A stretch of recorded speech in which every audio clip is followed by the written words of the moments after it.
हाय, आपके साथ मैं हूँ Surabhi Sharma. India TV YouTube channel subscribe करिए, बेल आइकन दबाएं।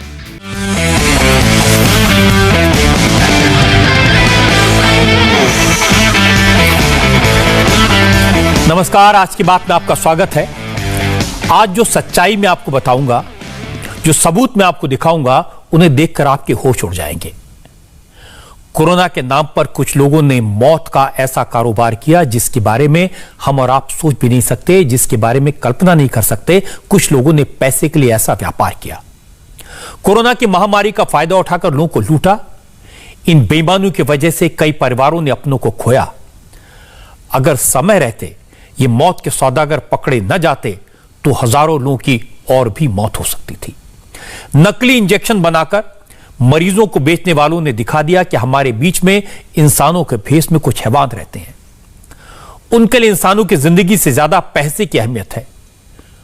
वो मरते इंसान की जेब काट सकते हैं, सांसों का सौदा कर सकते हैं, दवा के नाम पर जहर बेच सकते हैं। वो लाशों की गिनती नहीं करते, सिर्फ नोट गिनते हैं। आज मैं आपको ऐसे गैंग के बारे में बताऊंगा जो गुजरात, मध्य प्रदेश, महाराष्ट्र, छत्तीसगढ़ से लेकर उत्तर प्रदेश तक फैला था। और इस गैंग का काम क्या था? नकली इंजेक्शन सप्लाई करना। 1-2 इंजेक्शन नहीं, 10-20 इंजेक्शन नहीं, 100-200 इंजेक्शन नहीं, पूरे 1 लाख नकली इंजेक्शन तैयार थे। जिसको इंजेक्शन लगता उसकी मौत का काफी बड़ा चांस था। जिस तक कोरोना पीक पर था उस वक्त इन लोगों ने धंधा शुरू किया। रेमडेसिविर इंजेक्शन की भारी मांग थी। इन लालची लोगों ने नमक और ग्लूकोज मिलाकर इंजेक्शन तैयार कर लिया। जहां नमक और ग्लूकोज मिलाकर रेमडेसिविर का इंजेक्शन तैयार किया। एक एक इंजेक्शन 5,000 से लेकर 50,000 तक बेचा। कुछ ही दिनों में 3 करोड़ रुपए बना लिए। थोड़े ही दिनों में इन इंजेक्शन ने दर्जनों लोगों की जान ले ली। कितने लोग इनके शिकार हुए, इसकी पूरी फिगर आना भी बाकी है। अब तक 19 लोगों की मौत तो कंफर्म हो चुकी है। पुलिस अभी 3 राज्यों के हॉस्पिटल्स के रिकॉर्ड की जांच कर रही है जहां इन हैवानों ने नकली इंजेक्शन सप्लाई किए थे। अब तक इस केस में मध्य प्रदेश, महाराष्ट्र और गुजरात से करीब 40 लोग गिरफ्तार हो चुके हैं। और मेरे पास इस पूरे मामले के इतने ज्यादा डिटेल्स हैं जो मैं आपको बताऊंगा, और ये इतने चौंकाने वाले हैं कि सुनकर रोंगटे खड़े हो जाते हैं। नकली रेमडेसिविर इंजेक्शन बनाने वाले गिरोह को इंदौर और सूरत की पुलिस ने मिलकर पकड़ा। इंदौर पुलिस ने 29 लोगों को अरेस्ट किया और गुजरात में 11 लोग गिरफ्तार हुए। ये वो लोग थे जिन्होंने कोरोना की दूसरी लहर के दौरान नकली रेमडेसिविर इंजेक्शन मरीजों के परिवारों को बेचे। सिर्फ नमक और ग्लूकोज मिलाकर शीशी में पैक कर दिया और रेमडेसिविर बताकर कोरोना मरीजों के परिवार वालों को बेच दिया, हॉस्पिटल्स में पहुंचा दिया। सोचिए, नमक और ग्लूकोज के मिक्सचर को रेमडेसिविर इंजेक्शन समझकर लोगों को लगा दिया गया। मरीजों को इसकी डोज दे दी गई और मरीजों की जान चली गई। एक इंजेक्शन बनाने में, शीशी खरीदने में, उस पर रेमडेसिविर का नकली होलोग्राम लगाकर और सप्लाई करने तक कुल 40 से 50 रुपए का खर्च आया। और इस एक इंजेक्शन को कहीं 5,000 तो कहीं 50,000 में बेचा गया। सिर्फ 5 दिन में नमक और ग्लूकोज इंजेक्शन शीशी में डालकर इन्हें बनाने वाले और सप्लाई करने वाले लोगों ने 1 करोड़ रुपए कमा लिए। सिर्फ 5 दिन में 1 करोड़ और कुल मिलाकर 15 दिन में करीब 3 करोड़ कमाए। ये सारे पैसे उन लोगों से वसूले जो अपनों की जिंदगी बचाने के लिए एक एक इंजेक्शन के लिए दर दर भटक रहे थे। कोई भी कीमत देने को तैयार थे, लेकिन मौत के इन सौदागरों ने पहले से बीमार कई लोगों को और बीमार कर दिया और कई लोगों की जान ले ली। इंदौर में ही नकली इंजेक्शन की वजह से 10 लोगों की मौत हुई। पुलिस का कहना था इन लोगों के पास अभी 1 लाख नकली इंजेक्शन और मौजूद थे। ये भी मार्केट में उतारने वाले थे। अगर वक्त रहते कार्रवाई न होती, ये पकड़े न जाते तो न जाने कितनी और लोगों की मौत हो जाती। इसमें जो है ग्लूकोज और नमक वो मिला रहे थे। तो ग्लूकोज और नमक की कोई कीमत नहीं, और एक सीसी उन्होंने रेमडेसिविर की बनवा ली और रैपर लगा लिया, और तो मुश्किल से 50 से 60 रुपए में वो बनके तैयार हो जाता था। और उसको वो बेच रहे थे 5000, 6000, 10,000, जितना जिससे वसूला जा सके, जिसकी जितनी कैपेसिटी है। तो इस तरीके से तो यहाँ पे जो इन लोगों ने 700 इंजेक्शन दिए, तो करीब 50 से 55 लाख के करीब जो है सुनील मिश्रा ने कमाई इसमें। और इसके बाद इसके अलावा जो इन लोगों से जो पूछताछ हुई, इन लोगों से पूछताछ में ये बात पता चली कि इन लोगों ने भी करीब 1 करोड़ और 56 लाख के करीब का जो है 1 करोड़ 85 लाख के करीब का इन लोगों ने भी जो पुलिस शाह कौशल बोरा है, इन लोगों ने इसमें अर्न किए। इनका प्लान ये था कि ये इसमें मुंबई से और पुणे से इन लोगों ने सीसी जो होती है रेमडेसिविर इंजेक्शन की सीसी और जो रैपर है वो इन लोगों ने तैयार करवाए थे। और इसके बाद 1 लाख सीसी इनके पास में वहाँ पे इन्होंने इकट्ठा कर रखा था। तो यदि ये नहीं पकड़े जाते तो निश्चित तौर पे ये 1 लाख इंजेक्शन या कि और भी ज़्यादा इंजेक्शन ये लोग तैयार करते, क्योंकि बहुत ही लुक्रेटिव काम था। तो तैयार करते और ना जाने और भी कितनी सारी डेथ इसमें होती। ये पूरा रैकेट कैसे चलता था, कैसे ये लोग गैंग बनाकर ऑपरेट करते थे, इसकी पूरी डिटेल्स मैं आपको बताता हूं। असल में यह सारा काम गुजरात के सूरत से ऑपरेट हो रहा था। सूरत के एक फार्म हाउस में नकली इंजेक्शन बनाने का धंधा हो रहा था, लेकिन इंदौर पुलिस को गुजरात कनेक्शन के बारे में जानकारी कैसे मिली, इंदौर तक गुजरात में बन रहा नकली इंजेक्शन कैसे पहुंचा, इसे एक एक करके डिटेल में समझते हैं। हुआ यह कि इंदौर पुलिस ने कुछ दिन पहले दिनेश चौधरी और धीरज साजदानी नाम के 2 लोगों को अरेस्ट किया था। इन दोनों के पास से कई सारे नकली इंजेक्शन बरामद हुए। जब पूछताछ हुई तो उन्होंने अपने एजेंट का नाम बताया, असीम भाले और प्रवीण नाम का नाम लिया। 2 एजेंट थे, पुलिस ने इन्हें भी पकड़ लिया। जब चारों से पूछा रेमडेसिविर इंजेक्शन कैसे मिला, तो इन्होंने मध्य प्रदेश में नकली इंजेक्शन के मेन सप्लायर सुनील मिश्रा का नाम लिया। पुलिस ने सुनील मिश्रा को भी धर दबोचा, और जब इससे पूछा कि नकली इंजेक्शन का सोर्स क्या है, इसने कैसे आगे एजेंट्स में बांटा, तो सुनील मिश्रा ने गुजरात के रैकेट का कच्चा चिट्ठा खोल दिया। सुनील मिश्रा ने बताया उसे यह सारा माल सूरत के कौशल वोरा और पुनीत शाह के जरिए मिला। यही दोनों इस पूरे रैकेट के मास्टरमाइंड हैं। इन लोगों ने गुजरात में भी अलग अलग जगहों पर एजेंट्स के जरिए करीब 5000 नकली इंजेक्शन बेचे थे। इंदौर पुलिस ने बताया कि इंदौर में करीब 700 लोगों को नकली इंजेक्शन बेचे गए। जिन्हें यह नकली इंजेक्शन लगा, उसमें से 10 लोगों की मौत हो गई। लेकिन चूंकि कई लोग अभी सामने नहीं आए हैं, इसलिए यह फिगर और बढ़ सकती है। तहकीकात हम लोगों ने शुरू करी तो ये बात समझ में आई कि मध्य प्रदेश में करीब 1200 इंजेक्शन इसने सप्लाई किए थे, और उन 1200 में से ये जो है 500 इंजेक्शन इसने सीधे तौर पे जबलपुर भेज दिए थे सिटी हॉस्पिटल को, और 700 इंजेक्शन रिटेल में इसने यहाँ पे अपने डिफरेंट एजेंट के माध्यम से सप्लाई कराए पूरे इंदौर में। लेकिन यहाँ पे जो 700 इंजेक्शन दिए थे वो रिटेल में दिए थे, इसलिए थोड़ा सा मुश्किल था, चुनौती थी इसको ट्रैक आउट करना, क्योंकि आपको एक एक जो इसका सीडीआर था, एक एक नंबर को कॉल करके और वेरीफाई करके बुला करके कि क्या हुआ कैसे हुआ। तो हम लोगों ने उसको पूरा वेरीफाई करना शुरू किया।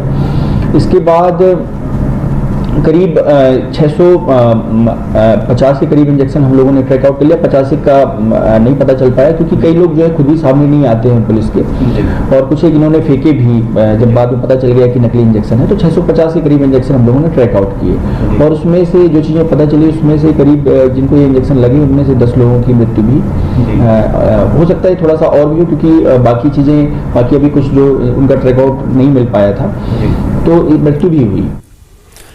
जरा सोचिए, अकेले मध्य प्रदेश में 1200 नकली इंजेक्शन बेचे गए, और इनमें भी जबलपुर के एक हॉस्पिटल में 500 नकली इंजेक्शन पहुंचा दिए गए। अब ये कैसे हुआ? इसके पीछे कौन था? क्या अस्पताल का प्रशासन मिला हुआ था? क्या ये मिली भगत थी? इन सारी बातों की जांच हुई। पता चला जबलपुर के सिटी हॉस्पिटल का डायरेक्टर खुद इसमें इन्वॉल्व था। पुलिस ने बताया कि नकली इंजेक्शन को गुजरात से मध्य प्रदेश में सप्लाई करने वाले सुनील मिश्रा और हॉस्पिटल के डायरेक्टर सरबजीत सिंह मोखा के बीच डील हुई थी। सुनील ने 7 से 8 हजार के बीच एक इंजेक्शन की कीमत के हिसाब से 500 इंजेक्शन हॉस्पिटल को दिए। उसने यहां 40 लाख कमाए, जबकि हॉस्पिटल ने अपना मार्जिन निकालकर इन्हें और ज्यादा रेट में बेचा। हॉस्पिटल के मालिक सरबजीत सिंह मोखा ने करीब 50 लाख रुपए कमाए। इमेजिन कीजिए, जो लोग एक एक इंजेक्शन को तरस रहे थे, उन्हें नमक और ग्लूकोज का इंजेक्शन 15,000 रुपए से ज्यादा की कीमत पर बेचा गया। पुलिस का कहना है कि 500 में से करीब 200 लोगों को नकली इंजेक्शन लगा भी दिए गए और इनमें से 9 की मौत तो कंफर्म्ड है। एक FIR दर्ज हुई थी जिसमें कि देवेंद्र चौरसिया, सपन जैन, मोखा अन्य के विरुद्ध हुई थी। सबकी गिरफ्तारियां हो गई हैं। 2 के विरुद्ध NSA की कार्रवाई भी हो गई है और विवेचना में इस चीज़ के कुछ हमको साक्ष्य भी मिले हैं, जिसमें कि अकाउंटिंग में और उनके सॉफ्टवेयर में कुछ फजिंग है, उसके भी साक्ष्य मिले। साथ ही साथ कुछ वाइल्स जो डिस्ट्रॉय हुए हैं वो भी, उससे रिलेटेड भी हमको साक्ष्य मिले हैं। साथ ही साथ हमें ये भी कुछ रिकॉर्ड मिला है कि कितने लोगों को कितने ये नकली रेमडेसिविर लगे थे। इसमें 171 लोगों को करीबन 209 इसमें लगे थे, जिसमें कि 9 लोगों की डेथ भी हो चुकी थी।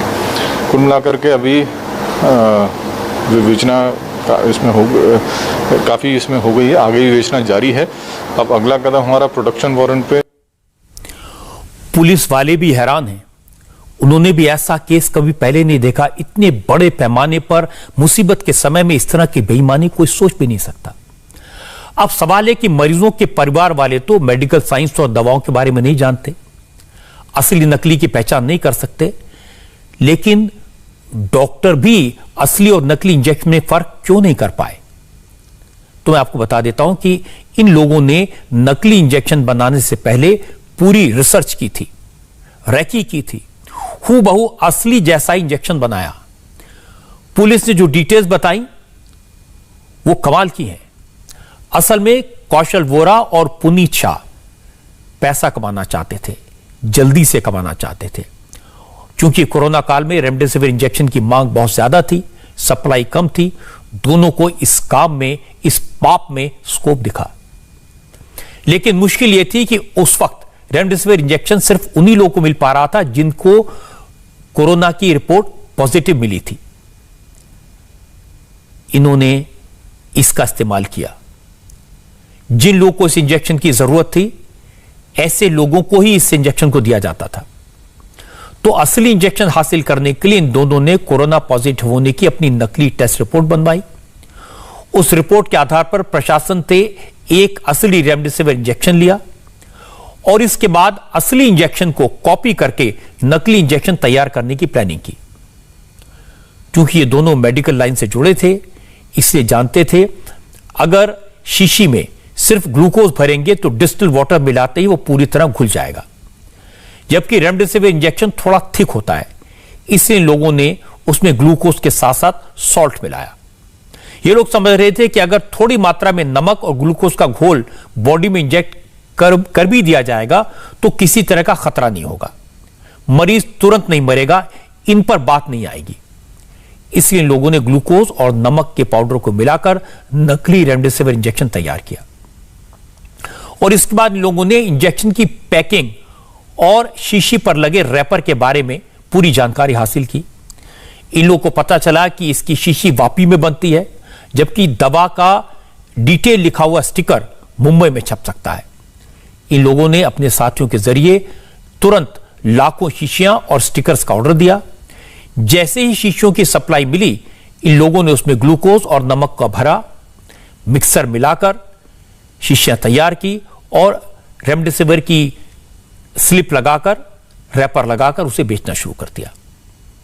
अब सवाल है कि जब सब कुछ हूबहू था तो ये लोग पकड़े कैसे गए? असल में इंदौर में डॉक्टर्स की सावधानी की वजह से ये मौत के सौदागर पकड़ में आए। हुआ यह कि मरीज के परिवार वाले रेमडेसिविर इंजेक्शन लेकर आए।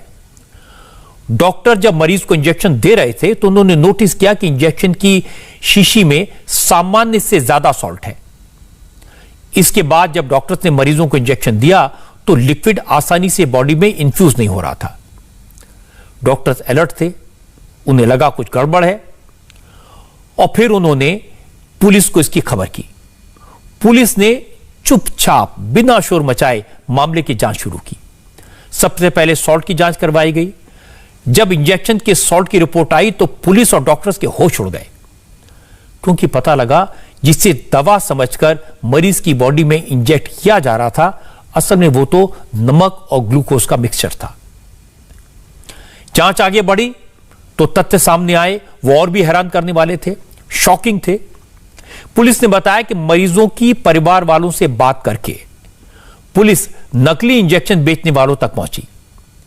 पहले कुछ लोगों को पकड़ा गया। पूछताछ में लोगों ने बताया कि उन्होंने इंदौर और जबलपुर में इस तरह के कुल 1200 फर्जी इंजेक्शन बेचे हैं। 500 इंजेक्शन तो हॉस्पिटल में सप्लाई किए, बाकी 700 इंजेक्शन रेमडेसिविर की तलाश में भटक रहे मरीजों के परिवार वालों को एजेंट्स के जरिए बेचे। पुलिस ने काफी मशक्कत की, 650 लोगों को खोज लिया जिन्हें इंजेक्शन बेचे गए थे और उन्हें सावधान किया। कि जो रियल में रेमडेसिविर इंजेक्शन होता है वो बहुत, जैसे एक फुल शीशी तो उसका 1/4 भाग ही करीब उसमें मतलब जो मेडिसिन होती है वो होती है। क्योंकि नमक और ग्लूकोज मिला रहे थे तो इन्होंने भर दिया उसको, तो आधा तक, आधा या कि तक इसने इन्होंने भर दिया। तो एक ये थी पकड़ की, उसमें समझ में आता था। और यहाँ पे ये दिक्कत आती थी कि जैसे किसी ने इंजेक्शन लगाया तो ये थोड़ा सा थिक हो जा रहा था, तो ये कई बार शरीर के अंदर इंजेक्शन में जो अपन इंजेक्ट करते थे तो ये जाता नहीं था। तब यहाँ से डाउट होना शुरू हुआ कि ये इंजेक्शन जो है नकली है। तो कुछ जिनको डाउट हो गया उन्होंने फेंके भी हैं, इसलिए लगता है ये इंजेक्शन नकली है। तो जो भी, और फिर हम लोगों ने ट्रैक आउट कर ही लिया, क्योंकि देखिए 20 तारीख से इनका जो है ये काम शुरू हुआ था और करीब जो है 26 को हम लोगों ने इनको पकड़ा और 28-29 के करीब जो है गुजरात पुलिस ने इनको राउंड अप कर लिया था। तो इनको ज्यादा समय मिला नहीं, इनको 8-9 दिन का ही समय बीच में मिला। तो ये जो है ज्यादा सप्लाई नहीं कर पाए और करते इससे पहले पुलिस ने इनको धर लिया। हमने इस मामले की पूरी तहकीकात की। चूंकि ये रैकेट सूरत से चल रहा था, नकली इंजेक्शन का प्रोडक्शन सूरत के पिंजरत गांव में था, एक फार्म हाउस में था, इसलिए हमारे संवाददाता निर्णय कपूर ने सूरत पुलिस से बात की। सूरत की एसपी उषा राणा ने बताया कि पुलिस को फार्म हाउस से 63,000 खाली बॉटल्स मिली, रेमडेसिविर इंजेक्शन के हजारों स्टिकर मिले, ग्लूकोज के बड़े बड़े बैग्स मिले और करीब 1 करोड़ रुपए बरामद हुए। पुलिस ने बताया कि चूंकि पुलिस के पास पक्की खबर थी, इसलिए अपराधियों को भागने या सामान को छुपाने का मौका ही नहीं मिला। फार्म हाउस से 6 आरोपी पकड़े गए। इन लोगों ने पुलिस को बताया कि उन्होंने मुंबई में अपने साथियों की मदद से नकली रेमडेसिविर के स्टिकर छपाए, जबकि शीशियां वापी से खरीदी थी। नकली रेमडेसिविर ओलपाड़ पुलिस स्टेशन है सूरत ग्रामीण का, वहाँ पे पिंजरत फार्म हाउस में से पकड़ी गई थी और टोटल कुल मिला के 1.5 करोड़ जितना मुद्दा माल मिला था वहाँ से। साथ में रेमडेसिविर की जो बोटल्स हैं, ग्लास बोटल्स, वो मिली थी और ग्लूकोज की बैग्स मिली थी, सोल्ट मिला था वहाँ से, स्टिकर्स बहुत सारे मिले थे और जो बोटल्स है वो 63,000 मिली थी हमें। तो भरी हुई 180 अप थी और जो खाली ग्लास बोटल्स थी वो 63,000 थी और साथ में 6 आरोपी भी वहाँ से पकड़े गए थे। ये स्टिकर्स वगैरह ये लोग वापी और बॉम्बे अलग अलग जगह से इन लोगों ने लिए थे। बोटल्स जो ग्लास की बोटल्स है वो भी बॉम्बे और वापी का कनेक्शन। कोरोना की महामारी ने हम सबको बहुत दुख दिया। हम सब ने किसी न किसी रिश्तेदार को, किसी अपने को, किसी पहचान वाले को खोया। लेकिन जब यह पता चला कि कुछ लोगों की मौत सिर्फ नकली इंजेक्शन से हुई तो खून खौल गया। वो वक्त ऐसा था जब एक एक इंजेक्शन के लिए मरीजों के परिवार वाले दर-दर भटक रहे थे, कोई भी कीमत देने को तैयार थे अपने परिवार वालों की जान बचाने के लिए। रेमडेसिविर की भारी कमी थी, लेकिन जिस इंजेक्शन को संजीवनी समझकर खरीदा वो असल में मौत का इंजेक्शन था। जरा सोचिए, अगर इंदौर में डॉक्टर ने वक्त रहते न पहचाना होता कि इंजेक्शन नकली है और अगर सारे 1 लाख इंजेक्शन हॉस्पिटल तक पहुंच जाते, मरीजों को लगा दिए जाते, तो कितना बड़ा नुकसान हो सकता था।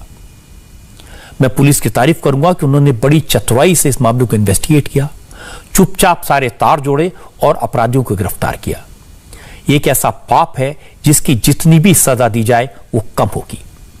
लेकिन एक बात मैं आपसे कहना चाहता हूं, जब भी आपको दवा की जरूरत पड़े, जब भी इंजेक्शन की जरूरत पड़े, चाहे कितनी भी मुसीबत हो, इधर उधर से ना खरीदें, किसी एजेंट से ना खरीदें, इसे हम ऐसी जगह से खरीदें जो ऑथोराइज्ड है, वरना आपके मरीज की जान को खतरा हो सकता है। आज हॉस्पिटल्स और डॉक्टर्स की इमेज पर दाग लगाने वाली एक और बुरी खबर आई। आज आगरा के पारस हॉस्पिटल का एक वीडियो दिन भर चर्चा में रहा। जिसने भी वीडियो देखा, वीडियो में कही जा रही बातों को सुना, वो दहल गया। इस वीडियो में आगरा के पारस हॉस्पिटल के मालिक डॉक्टर अरिंजय जैन ये कहते हुए सुनाई दे रहे हैं कि 26 अप्रैल को हॉस्पिटल में ऑक्सीजन शॉर्टेज थी। मरीजों के परिवार वाले पेशेंट को दूसरे हॉस्पिटल में शिफ्ट करने या घर ले जाने को तैयार नहीं थे, इसलिए मॉक ड्रिल कर दी। 5 मिनट के लिए ऑक्सीजन की सप्लाई बंद करवा दी। इस मॉक ड्रिल में 22 मरीज छट गए, उनके हाथ पैर नीले पड़ गए। यह वीडियो 28 अप्रैल का है, यानी करीब 1.5 महीने पहले का। इसमें ये डॉक्टर साहब अपने चेंबर में सहयोगी से बात कर रहे हैं। डॉक्टर के मुताबिक हॉस्पिटल में ऑक्सीजन की शॉर्टेज हो गई थी। इस पर उन्होंने कुछ मरीजों के रिश्तेदारों को यह समझाने की कोशिश की कि ऑक्सीजन की कमी है, इसलिए आप लोग डिस्चार्ज हो जाएं। कुछ मरीज तो मान गए, लेकिन ज्यादा पेशेंट कंफ्यूजन में थे, वो तय नहीं कर पा रहे थे क्या करना है। जब ज्यादातर पेशेंट ने डिस्चार्ज होने से मना कर दिया तो फिर मॉक ड्रिल की गई। इसका मकसद यह जानना था कि किस मरीज को ऑक्सीजन की जरूरत है और किसे नहीं। इस मॉक ड्रिल में 5 मिनट में ही 22 मरीजों की छटाई हो गई। भैया फिर कुछ लोगों को व्यक्तिगत तौर पे समझाना शुरू किया, भाई समझो बात। कुछ लोग समझदार भी थे, जो भी पेंडुलम बने रहे, नहीं जाएंगे मैंने कोई नहीं जा रहा, छोड़ना मत लगाओ, छोड़ो। अब वो छांटो जिनकी ऑक्सीजन बंद हो सकती है, जो बिल्कुल ही डेडलाइन पे है। एक ट्रायल मार दो दोपहर में, एक मॉक ड्रिल करके देख लो, समझ जाएंगे कौन सा मरेगा कौन सा नहीं मरेगा। सही बात है। मॉक ड्रिल करी हमने सुबह 7 बजे, मॉक ड्रिल हुई, सब दोषी बंद गए। ये किसी पता नहीं है, ये मॉक ड्रिल कराई, सुन करके सबके, फिर छट गए 22 मरीज, तुरंत खोल दिए गए। 22 मरीज छट गए और 22 मरेंगे। और कितनी देर के लिए मॉक ड्रिल करा? 5 मिनट के। 5 मिनट में 22 मरीज मॉक ड्रिल हो नीले पड़ने लगे। ओहो 22 की मॉक ड्रिल में 22 छट गए। चलो, इस वीडियो में मॉक ड्रिल करके पेशेंट्स की छटाई का यह काम 26 और 27 अप्रैल को हुआ बताया जा रहा है। उस वक्त पारस हॉस्पिटल में 96 पेशेंट्स एडमिट थे। 22 की छटाई के बाद वहां 74 पेशेंट्स रह गए। अब इसी छटाई शब्द पर विवाद हो रहा है। सब इस शब्द को अलग अलग तरीके से ले रहे हैं, इसका अलग अलग मतलब बता रहे हैं। हॉस्पिटल के मालिक का दावा है कि छटाई का मतलब मरीज की मौत नहीं है, बल्कि यह है कि किन मरीजों को ऑक्सीजन की जरूरत थी और किसे नहीं। लेकिन जिन लोगों के परिजनों की मौत उन 2 दिनों के दौरान पारस हॉस्पिटल में हुई, वो इससे सहमत नहीं है। इस खबर के पीछे की सच्चाई का पता लगाने के लिए हमारे संवाददाता कुमार सोनू खुद पारस हॉस्पिटल गए। हॉस्पिटल के मालिक से बात की, मरीजों के परिजनों से बात की। हॉस्पिटल के मालिक की सफाई में आपको दिखाऊंगा, लेकिन पहले उन लोगों की बात सुनिए जिन्होंने अपने किसी परिजन को खोया, जिनके किसी परिवार वाले की मौत 26 और 27 अप्रैल को इसी हॉस्पिटल में हुई। जैसे ही यह वीडियो सामने आया तो कई मरीजों के परिवार वाले इस हॉस्पिटल के सामने इकट्ठा हो गए। एक शख्स ने कुमार सोनू से कहा कि 15 से 16 डेड बॉडीज तो उन्होंने अपनी आंखों से देखी थी। ये 26 तारीख की बात है। यहाँ मेरे परिचित एक एडमिट थे और ये भैया भी थे। बाकी हम लोग 2-4 दिन से लगातार आ रहे थे, जिससे हमारे सब लोग परिचय हो गए थे एक दुख सुख के नाते। लेकिन जब इन्होंने शाम को 7 बजे करी ऐसे बोला कि आप है ना कहीं से भी ऑक्सीजन का इंतजाम करिए, मेरे पास ऑक्सीजन नहीं है, तो हम लोग एकदम भगदड़ मची। तो हम लोगों ने, सभी लोगों ने, जितने लोग थे, एक दूसरे की मदद करते हुए कहीं से भी सिलेंडरों की या गैस की व्यवस्था करने लगे। लेकिन इसी बीच में हम लोग और भी परिचित थे, जिसमें मेरे परिचय भी काफ़ी हैं, वो लोग भी आएंगे। अब आ गए आप सब लोग कि कम से कम यहाँ पर 15 से 16 लाश मैंने देखी हैं जाते हुए। कितनी तारीख की बात है वो? ये 26 तारीख की रात की सवेरे 4 बजे तक। 4 बजे फिर मैं मथुरा चला गया हूँ, वहाँ ऑक्सीजन सिलेंडर लिया, लौट कर आए तो एक आध फिर एक्सपायर और हुए फिर। 26 तारीख को सुबह कितने 4 बजे? शाम के 7 बजे से और सवेरे 27 की सुबह तक। अच्छा, शाम 6 बजे से लेके 27 सुबह 4 बजे तक आपने कितनी लाशें देखी? करीब शाम को 7 बजे से लेके और रात के 12 बजे तक 7-8 नहीं, फिर और 4 बजे तक 5-6 लोग और गए, करीब 14-15-16 लाख करीब हो गया। तो एक बात तो तय है कि पारस हॉस्पिटल के मैनेजमेंट ने पेशेंट्स की फैमिली वालों से ऑक्सीजन शॉर्टेज की बात कही थी और उनसे ऑक्सीजन सिलेंडर का इंतजाम करने की मांग की थी। आज पारस हॉस्पिटल के बाहर हमारे संवाददाता कुमार सोनू को कई ऐसे लोग मिले जिन्होंने कहा कि उनके परिवार वाले हॉस्पिटल में एडमिट थे और उनसे ऑक्सीजन सिलेंडर लाने को कहा गया था। इन लोगों का कहना है कि उन्होंने ऑक्सीजन सिलेंडर का इंतजाम भी कर लिया था, लेकिन अचानक उन्हें बताया गया कि मरीज की डेथ हो गई है। 12 को मेरे पिताजी की तबीयत खराब हुई थी, जो मैंने इनको यहाँ पर एडमिट कराया था, फादर को अपने पोस्ट कोविड। हाँ, उसके बाद धीरे धीरे तबीयत उनकी बिगड़ती जा रही थी, तो इन्होंने जो है वेंटिलेटर पे ले लिया। वेंटिलेटर पे लेने के बाद इन्होंने जो है इनका फोन आया 26 तारीख को मेरे पास, जिस दिन का ये वीडियो वायरल हो रहा है। इनका फिर वह फोन आया कि अशोक जी ऐसे ऐसे हम आपके फादर को बचा नहीं पाएंगे क्योंकि हमारे यहाँ ऑक्सीजन की कमी हो रही है। तो मैंने कहा डॉक्टर साहब आप ये कैसे बात कर रहे हैं कि हम बचा नहीं पाएंगे, आप तो भगवान का दूसरा रूप है। लेकिन वो मानने को तैयार नहीं, उन्होंने कहा हम कुछ नहीं कर पाएंगे, आप जो है ऑक्सीजन की व्यवस्था करिए। मैंने ऑक्सीजन की व्यवस्था करके इनके हाथ में आके मैंने सिलेंडर दिया, जम्मू सिलेंडर मैंने इनको दिया। बमुश्किल यहाँ से लेके मैं अपने घर तक नहीं पहुँचाऊंगा, यहाँ से मेरे घर का रास्ता केवल 5 से 7 मिनट का है। इतने में मेरे पास 10 मिनट के बाद या 15 मिनट के बाद मेरे पास फ़ोन आता 15 मिनट के बाद कि Ashok ji I am sorry, he is no more. Reason ये बताया गया कि इनके लंग्स फेलियर हो गए, इसकी वजह से हमें इनको वेंटिलेटर पे लेना पड़ा और वेंटिलेटर से हम इनको नहीं निकाल पाए। मेरे पिता और मेरी पत्नी की यहाँ पे डेथ हुई है और जिसमें कि मैंने अपने पत्नी को 23 तारीख को यहाँ एडमिट कराया था ड्यू टू कि उसको कोविड को पोस्ट कॉम्प्लिकेशंस हो रहे थे उसकी वजह से। तो मुझे लगा ये लोग अपनी तरफ से देख करके बेस्ट ट्रीट करके उसको सही कर देंगे, बट अनफॉर्चुनेटली इन लोगों ने ऐसा कुछ नहीं किया। उन्होंने जस्ट एक CBC और एक रिपोर्ट करके छोड़ दिया। अदर्स अगर वो ब्लड क्लॉटिंग वगैरह की इस तरह की कोई रिपोर्ट कर रहे होते तो शायद वो आज सेफ होती और मैं अपनी उसकी लाइफ बचा सकता था, बट डॉक्टर्स ने ऐसा कुछ ध्यान नहीं दिया। उस बिल्कुल हमने सिर्फ एडमिशन किया। ऑक्सीजन की भी वहाँ कमी हो गई थी 26 तारीख की नाइट में, तो हम लोगों ने 26 की नाइट को और 27 की सुबह हम लोगों ने 2 सिलेंडर्स भी मनीषा के लिए अरेंज करके रखे थे जिससे कि कहीं उसको कोई ऑक्सीजन की कमी ना हो जाए। बट ऑक्सीजन की तो थोड़ी सी हमने अरेंजमेंट जो हमने करना था वो हमने कर दिया, बट हॉस्पिटल की तरफ से जो ट्रीटमेंट होना था शायद वो नहीं हो पाया। उसकी नेग्लिजेंसी की वजह से मेरे पत्नी की जान चली गई, मेरे पिता की जान चली गई 26 और 27 को। 26 और 27 को डेथ हुई। तो क्या ऑक्सीजन की कमी भी का जिक्र भी अस्पताल ने किया था आपसे? ऑक्सीजन की कमी का उन्होंने बताया कि हमारे थोड़ी सी शॉर्टेजेस चल रही है, तो आप ऑक्सीजन सिलेंडर्स का अरेंज कर लीजिए। उसके बेसिस पर हम लोगों ने रात को 3 बजे 4 बजे मिल करके हमने जैसे भी करके हमने 1-2 सिलेंडर्स का हमने अरेंज कर लिया था जिससे कि वो हम अपने पेशेंट्स की लाइफ को सेव कर सकें, अपने परिजन की लाइफ को सेव कर सकें। बट ऐसा कुछ हो नहीं पाया और इसकी वजह से ये सब हमने दोनों अपने परिवार के सदस्य खो दिए 26 और 27 तारीख को। ये उन लोगों की बात थी जिनके फैमिली मेंबर्स या रिलेटिव्स की 26 और 27 अप्रैल को इस हॉस्पिटल में मौत हुई थी। अब ये लोग तो साफ तौर पर हॉस्पिटल पर नेग्लिजेंस का, लापरवाही का आरोप लगा रहे हैं, लेकिन हॉस्पिटल चलाने वाले डॉक्टर की बात भी सुननी चाहिए। इन ऑल फेयरनेस उनको भी अपना पक्ष सामने रखने का मौका दिया जाना चाहिए। इसलिए कुमार सोनू ने पारस हॉस्पिटल के संचालक डॉक्टर अरिंजय जैन से बात की। डॉक्टर जैन का दावा है कि उनकी बात का गलत मतलब निकाला गया, कोई मॉक ड्रिल नहीं हुई।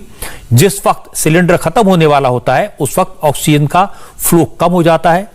उन 2-3 मिनट में पेशेंट की हालत देखने के लिए उन्होंने कहा था, जिससे पेशेंट की ऑक्सीजन की जरूरत को असेस किया जा सके, उन मरीजों को अलग किया जा सके जिन्हें ऑक्सीजन की ज्यादा जरूरत है।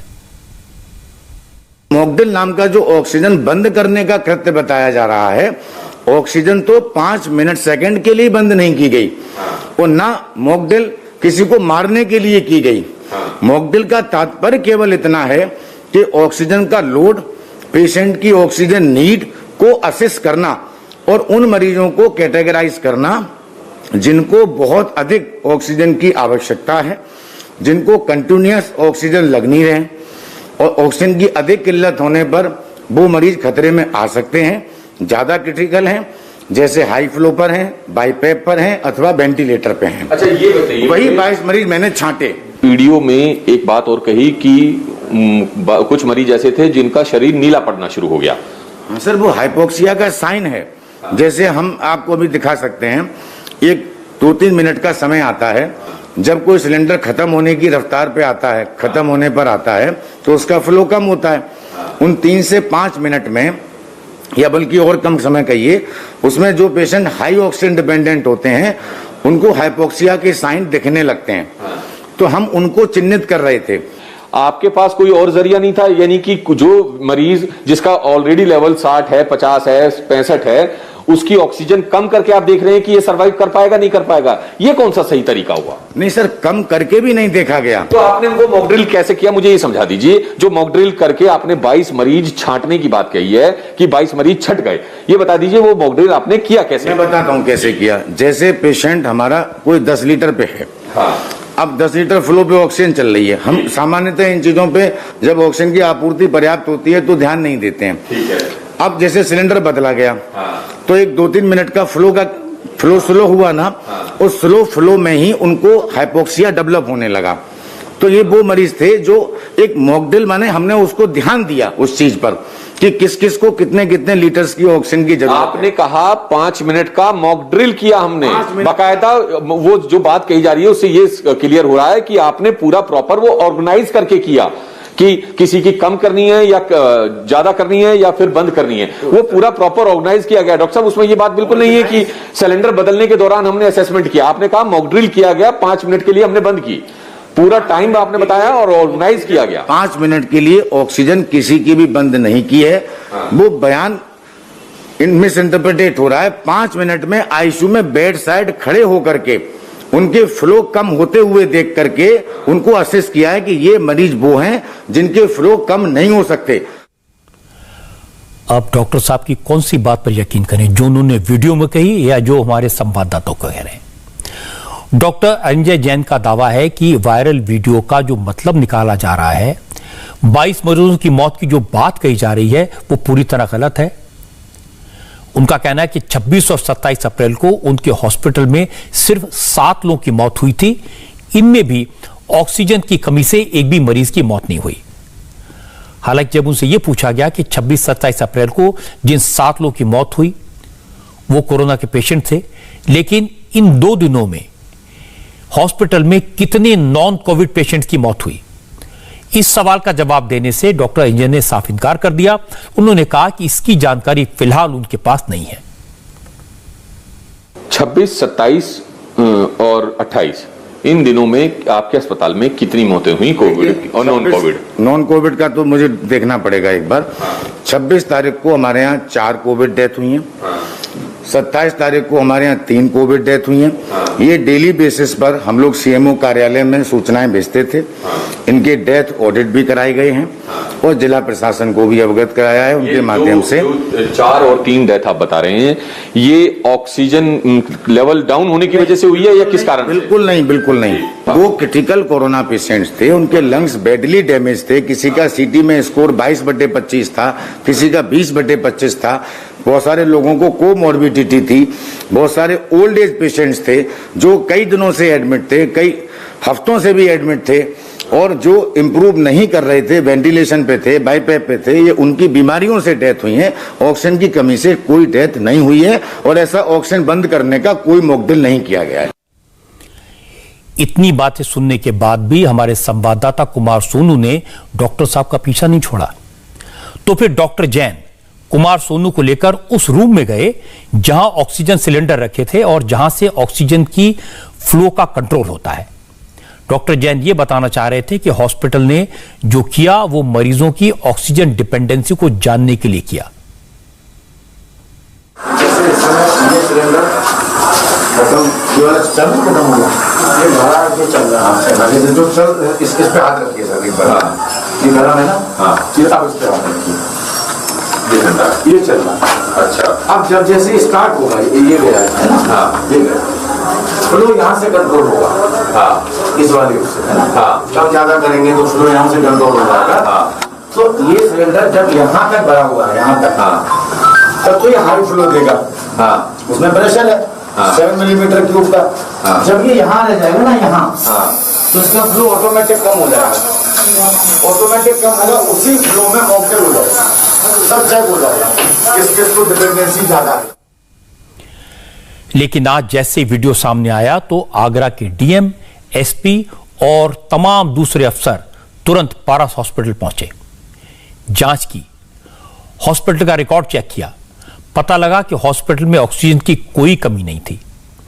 प्रशासन का दावा है कि 26 अप्रैल को पारस हॉस्पिटल में ऑक्सीजन के 121 सिलेंडर सप्लाई किए गए थे। उस दिन हॉस्पिटल के पास ऑक्सीजन के 15 सिलेंडर रिजर्व में थे। इसी तरह रिकॉर्ड बताता है कि 27 अप्रैल को पारस हॉस्पिटल को 117 ऑक्सीजन सिलेंडर सप्लाई किए गए थे। उस दिन हॉस्पिटल के पास 16 सिलेंडर रिजर्व में थे। तो इसलिए यह कहना तो ठीक नहीं है कि हॉस्पिटल में ऑक्सीजन की कमी थी। प्रशासन का यह भी कहना है कि हॉस्पिटल के संचालक ने मरीजों से ऑक्सीजन की कमी की बात क्यों कही, इसकी जांच हो रही है। आगरा के डीएम ने कहा कि पारस हॉस्पिटल में 26 और 27 अप्रैल को कोरोना के कुल 7 मरीजों की मौत हुई थी। 22 मरीजों की मौत की बात गलत है।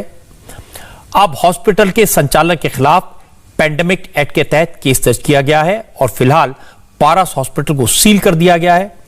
यहां जो 55 मरीज एडमिट थे उनको दूसरे हॉस्पिटल में शिफ्ट किया गया है। कुछ इसमें हमारे पेशेंट्स आगरा के होते हैं, कुछ बाहर के होते हैं। तो अगेन मैं रिपीट करूं आपको कि ऑक्सीजन की कमी के कारण डेथ नहीं हुई है। जहां तक अब ये वीडियो वायरल का प्रश्न है, इनके वीडियो वायरल में 2 चीजें जो इन्होंने अपने तथाकथित कहा है, जो हमारे पास संज्ञान में आया और सबको खबर लगी।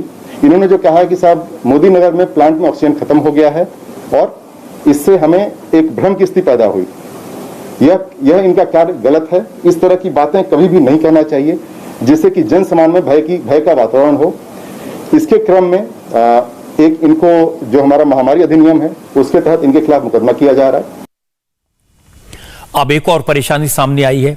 प्रशासन ने हॉस्पिटल सील कर दिया, पेशेंट को शिफ्ट करने की बात कह दी, लेकिन मरीजों के परिवार वाले नाराज हैं। उनका कहना है कि पेशेंट की सिचुएशन क्रिटिकल है। कई ऐसे पेशेंट्स हैं और अगर ऐसी हालत में शिफ्ट कराने के दौरान अगर किसी के साथ अनहोनी हो जाती है तो इसकी जिम्मेदारी कौन लेगा? मरीजों के परिजनों से कागज पर साइन करवाए जा रहे हैं कि अगर किसी मरीज को कुछ हो जाता है तो हॉस्पिटल जिम्मेदार नहीं होगा। इस बात को लेकर आज हॉस्पिटल के बाहर जमकर हंगामा हुआ, मारपीट की नौबत आ गई। हालांकि मरीजों को शिफ्ट करने का काम शुरू हो गया। इमरजेंसी में अपने पेशेंट को कहाँ ले जा सकते हैं?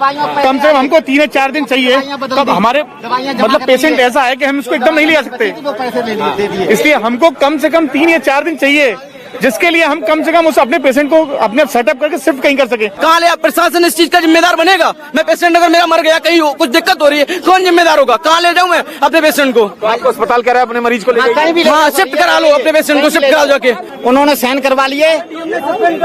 हाँ जी सर, उन्होंने साइन करवा लिए और ये कह रहे कहीं भी ले जाओ मरीज को। अब मैं कहाँ ले जाऊँ? कौन जिम्मेदार बनेगा मेरे मरीज? मेरे पास पैसे भी नहीं है। लोगों की बात सुनकर एक बात तो साफ है, आगरा के हॉस्पिटल में जो हुआ वो हैवानियत और लापरवाही की इंतहा है। हॉस्पिटल को चलाने वाले इतनी लापरवाह कैसे हो सकते हैं? जिन पर लोगों की जिंदगी देने की जिम्मेदारी है, वो मरीजों की जान को खतरे में कैसे डाल सकते हैं? अगर हॉस्पिटल का रिकॉर्ड दिखाता है कि उस दिन ऑक्सीजन की कोई कमी नहीं थी, तो फिर ऑक्सीजन को लेकर मॉक ड्रिल की बात क्यों कही गई? मरीजों के परिवार वाले खुद कह रहे हैं कि उन्होंने ऑक्सीजन सिलेंडर का इंतजाम किया था, उनसे कहा गया था, लेकिन तो भी यह अनहोनी हुई। सरकार ने अच्छा किया कि हॉस्पिटल को सील कर दिया। इससे एक मैसेज जाएगा, हॉस्पिटल चलाने वालों के खिलाफ केस दर्ज कर दिया गया ताकि इस मामले की गहराई से जांच हो पाएगी। लेकिन हॉस्पिटल सील करने के बाद जिन क्रिटिकल मरीजों को दूसरे हॉस्पिटल में शिफ्ट किया जा रहा है, उनको सही इलाज मिले, शिफ्टिंग ठीक से हो जाए, इसका ध्यान रखना भी बहुत जरूरी है और यह प्रशासन की जिम्मेदारी है। ऐसा ना हो कि उन लोगों को भगवान भरोसे छोड़ दिया जाए। ये ध्यान देने की जरूरत है। वैक्सीनेशन को लेकर एक बड़ी खबर इस वक्त आ रही है कि सरकार ने प्राइवेट हॉस्पिटल्स में कोविशील्ड, कोवैक्सीन और स्पुतनिक के रेट तय कर दिए हैं। आप कितने रुपए में कौन सी वैक्सीन लगवा सकते हैं, यह मैं आपको बताऊंगा, लेकिन पहले एक ब्रेक। खबर यह है कि कोरोना के संकट को खत्म करने के लिए अब देश में तेजी से वैक्सीनेशन किया जाएगा। आज वैक्सीन से जुड़ी 2 बड़ी बातें सामने आई। पहली बात तो यह कि देश में अगस्त तक 74 करोड़ वैक्सीन डोज उपलब्ध होंगी। आज सरकार ने कोविशील्ड की 25 करोड़, कोवैक्सीन की 19 करोड़ और बायोलॉजिकल ई की 30 करोड़ डोज का ऑर्डर बुक कर दिया। इतनी वैक्सीन की बुकिंग के लिए 30% एडवांस अमाउंट का भुगतान भी इन कंपनियों को कर दिया गया है। और दूसरी बात, अब से थोड़ी देर पहले सरकार ने प्राइवेट हॉस्पिटल्स में मिलने वाली वैक्सीन डोज की कीमत भी तय कर दी है। हेल्थ मिनिस्ट्री ने जो जानकारी दी उसके मुताबिक अब प्राइवेट हॉस्पिटल्स में कोविशील्ड की एक डोज 780 रुपए में मिलेगी। कोवैक्सीन की एक डोज की कीमत 1410 रुपए होगी और इसके अलावा रूस की वैक्सीन स्पुतनिक वी, इसकी एक डोज 1145 रुपए में मिलेगी। वैक्सीन की इस कीमत में जीएसटी और 150 रुपए का सर्विस चार्ज भी शामिल है।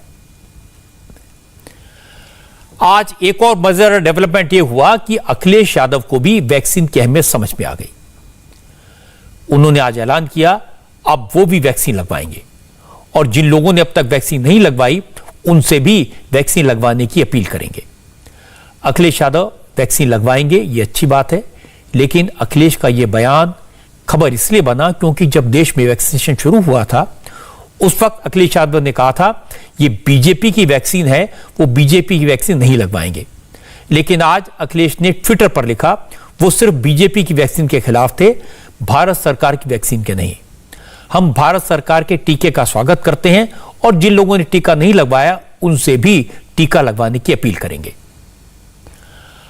अब अखिलेश टीका लगवाने के लिए राजी हो गए, लेकिन उन्हें 2 जनवरी को वैक्सीन के बारे में जो बयान उन्होंने दिया था, वैक्सीन के बारे में क्या कहा था, यह मैं आपको दिखा देता हूं।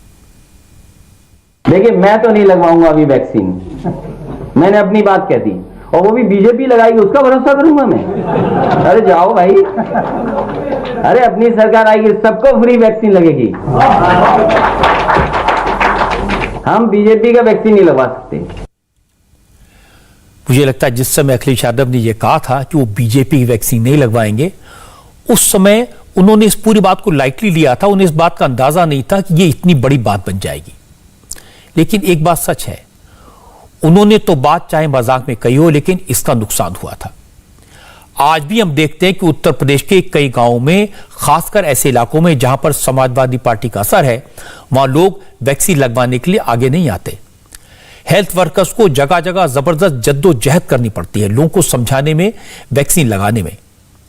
लेकिन अब चूंकि मुलायम सिंह यादव ने वैक्सीन लगवा ली है और अखिलेश यादव ने भी कह दिया वो वैक्सीन लगवाएंगे, लेकिन अखिलेश यादव और जैसे नौजवान नेताओं से मैं कहना चाहता हूं, जब ऐसे किसी गंभीर मुद्दे पर बोलें तो ये जरूर सोचें उनके बयान का आम लोगों पर क्या असर हो सकता है, इससे जनता का कितना नुकसान हो सकता है। अखिलेश यादव ने और उनकी पार्टी के दूसरे नेताओं ने वैक्सीन को लेकर जो बयानबाजी की उसका क्या हश्र हुआ, ये मैं आपको दिखा देता हूं। ये असर देखने वाली चीज है। ऐसी बयानबाजी की वजह से देश के कई हिस्सों में वैक्सीन को लेकर अफवाहें फैली, भ्रम फैला, लोग तरह तरह की बातें करने लगे। बिहार के गांव में भी वैक्सीन को लेकर लोगों के मन में बेवजह डर बैठा हुआ है। हमारे संवाददाता नीतीश चंद्र आज पटना के पास राघोपुर गए। राघोपुर आरजेडी के बड़े नेता बिहार के deputy chief minister Tejashwi Yadav की कॉन्स्टिट्यूंसी है, लेकिन वैक्सीन को लेकर यहां लोग किस तरह की बातें कर रहे हैं, राघोपुर में कैसे लोग कैमरा देखकर भागने लगे। लोगों को लगा कि वैक्सीन लगाने के लिए हेल्थ डिपार्टमेंट की टीम आई है। लोगों के बीच वैक्सीन को लेकर कई अफवाहें फैली हुई हैं। कोई कह रहा है कि टीका लगाने से मर जाएंगे। नीतीश चंद्र ने राघोपुर के लोगों से बात की और लोगों ने क्या क्या कहा, ये सुनिए। सुइया लेना है ना? क्यों? ऐसी क्यों, किस बात का डर है? कोई सुइया दे आदमी मर जाए। कौन बोला ये बात? हाँ, किसने कहा ये? कौन बोला? कौन बोला? सब तर मर रही आदमी, कहूँ ना मर रही है से ना, सब तर सुइया पड़ रही आदमी मर रही है, कोई ना लेता सुइया। टीका लेंगी तो जान बचेगा। ना लेवे हम टीका फीका, जान के को हमरा बाल बच्चा के कोई के ना दी। नहीं तो आप अपने घर में किसी को नहीं दिलवा रही हैं? अरे सुनिए सुनिए सुनिए, आप बताइए टीका क्या लेंगी? टीका टीका लेंगी? अभी टीका लेंगी? सुनिए, टीका लेंगी आप? ना लेगा।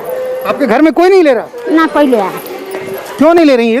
काला कैसे करो हथी? अरे भाई हम पूछ रहे हैं सिर्फ क्यों नहीं ले रही है? बतिया नहीं जाता। अरे हम टीका देने नहीं आए हैं, हम सिर्फ पूछने आए हैं कि क्यों नहीं ले रही है? ऐसे सुन जाती हूँ। हाँ? अरे हम सिर्फ पूछने आए हैं। सुनिए ना भाई, हम कोई टीका देने नहीं आए। अरे मेरी बात तो सुनिए, हम टीका देने वाले नहीं हैं। अरे टीका हम नहीं दे रहे हैं, हम सिर्फ देश के अलग अलग इलाकों में जहां जहां हमारे रिपोर्टर्स जाते हैं, रोज इस तरह की रिपोर्ट्स हम देखते हैं। लोग कह रहे हैं टीका लगवाने से मर जाएंगे, लोग टीके के नाम से भागने लगते हैं। गुनिका अरोड़ा हमारी संवाददाता मेरठ में थी। वो मेरठ के मुस्लिम बहुल इलाके में गई। उस वक्त मेरठ के मुस्लिम मोहल्लों में मस्जिदों से वैक्सीन लेने की अपील की जा रही थी। लाउड स्पीकर पर ऐलान हो रहा है, लेकिन अफवाहों ने लोगों के मन में एक डर बिठा दिया है। लोग अभी भी वैक्सीन लगवाने के लिए तैयार नहीं है। वैक्सीन लगवाया? नहीं, हमें नहीं पता जी अभी। हाँ? कोरोना का टीका निकला है, ये पता है ना? हेलो। हाँ? पता नहीं है? हाँ। लगवाएंगे? देखिए, बात करने को अवॉइड किया जा रहा है। वैक्सीन लगवाया? नहीं। क्यों? बस वैसे नहीं लगवाया। लगवाया नहीं वैसे ही।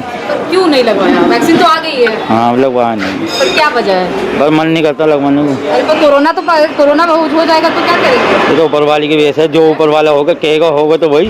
बीमारी जो है ना, ये दरअसल इसके अंदर यह है कि ये जो वायरस है, ये कभी ऐसा ना होता कि एक दूसरे से लगता हो। ये तो सब ईश्वर की देन है। जिसको होनी है, हाँ, जिसको होनी है। ये तो इसका नियम है ना, जो पालन कर। मास्क क्यों लगाया? तभी लगाया ना। इसका नियम का पालन करना पड़ रहा ना हमें, इस मास्क को लगा के। अब भोपाल की बात सुनिए। हमारे संवाददाता अनुराग गुप्ता वहां भी मुस्लिम मोहल्लों में गए।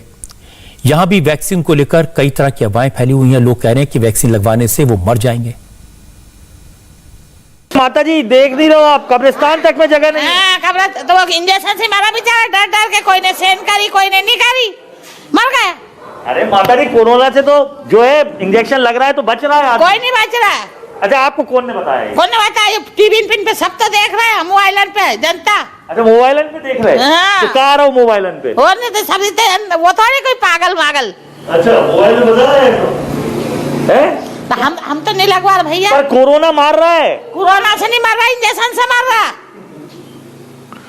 लगाओ बेचारा, उनका बदन पे पड़े जलन, उनसे सेन नहीं हो, मर जाए। हमारा खुदा पे विश्वास है, हमें किसी दुनिया पे विश्वास थोड़ा ना है। अच्छा, नहीं तो खुदा थोड़ी ना बोल रहा है कि नहीं, लोग मर रहे हैं। खुदा को लेना होगा तो कभी भी उठा लेगा वो तो। अरे तो फिर बचाव तो करना पड़ता है ना। नहीं, लगवाना नहीं हमको। अलग अलग शहरों से ऐसी बहुत सारी बातें मैं आपको सुनवा सकता हूं, लेकिन वक्त लिमिटेड है। दो बातें सामने आई। एक तो शहरी इलाकों में वैक्सीनेशन के प्रति लोगों में उत्साह है, लेकिन गांव में, छोटे कस्बों में वैक्सीन को लेकर लोगों के मन में डर है, लोगों पर अफवाहों का असर है। और गौर करने वाली बात यह कि हमारे देश की 65% आबादी गांव में रहती है। इसलिए अगर गांव के लोग वैक्सीन नहीं लगवाएंगे तो कोरोना के खिलाफ जंग कभी खत्म नहीं होगी। इसलिए अब उन नेताओं की जिम्मेदारी और ज्यादा बढ़ जाती है जिनके बयानों की वजह से यह डर लोगों में बैठा। अब ऐसे नेताओं को अपनी गलती का एहसास करना चाहिए और सामने आकर ऐसे लोगों से वैक्सीनेशन करवाने की अपील करनी चाहिए। अपनी पार्टी के काडर से, अपने पार्टी के वर्कर से कहना चाहिए कि गांव-गांव जाकर लोगों को समझाएं, क्योंकि ये किसी एक पार्टी का, किसी एक सरकार का सवाल नहीं है, ये देश का सवाल है। आज राजस्थान से एक दिल दहलाने वाली खबर आई। 5 साल की बच्ची प्यास की वजह से तड़प तड़प कर मर गई, लेकिन उसे 2 बूंद पानी नसीब नहीं हुआ। दिल को दुख देने वाली यह खबर, एक ब्रेक के बाद। एक ऐसी खबर जिसने भी इसके बारे में सुना तो उसका कलेजा कांप गया। राजस्थान के जालौर में 2 घूंट पानी के लिए 5 साल की बच्ची ने तड़प तड़प कर दम तोड़ दिया। बच्ची की नानी बेहोश हो गई। जिस बच्ची ने पानी की गुहार लगाते लगाते दम तोड़ा उसका नाम अंजलि है। अंजलि अपनी नानी सुखी देवी के साथ सिरोही से जालौर के डूंगरी जा रही थी। लॉकडाउन की वजह से गाड़ियां नहीं चल रही हैं। ऐसे में सुखी देवी अपनी नातिन के साथ पैदल चल पड़ी। रानीवाड़ा क्षेत्र में इन दिनों टेम्परेचर 45 डिग्री के आसपास है। तपती गर्मी में पैदल चलते चलते दोनों का गला सूख गया। तेज प्यास की वजह से निढाल हो गए। 5 साल की अंजलि ने पानी मांगते मांगते दम तोड़ दिया, जबकि नानी बेहोश होकर गिर पड़ी। फिलहाल सुखी देवी को हॉस्पिटल में भर्ती कराया गया है, जहां उनकी हालत खतरे से बाहर बताई गई है। अब जाहिर है, क्योंकि राजस्थान में कांग्रेस की सरकार है, तो बीजेपी ने सवाल पूछे। बीजेपी ने पूछा कि अब सोनिया गांधी, राहुल गांधी, प्रियंका गांधी चुप क्यों हैं, और इसका जवाब तो देना पड़ेगा। अब वक्त है आज की स्पेशल रिपोर्ट का। आखिर पाकिस्तान में ऐसा क्या हुआ जिसकी वजह से वहां की आवाम कह रही है कि इमरान खान सिर्फ नाम के वजीर आजम है। हाय, आई एम सुरभि शर्मा। खबरों से अपडेट रहने के लिए India TV YouTube channel subscribe करिए, साथ में बेल आइकन जरूर दबाएं। जुड़े रहें इंडिया टीवी के साथ।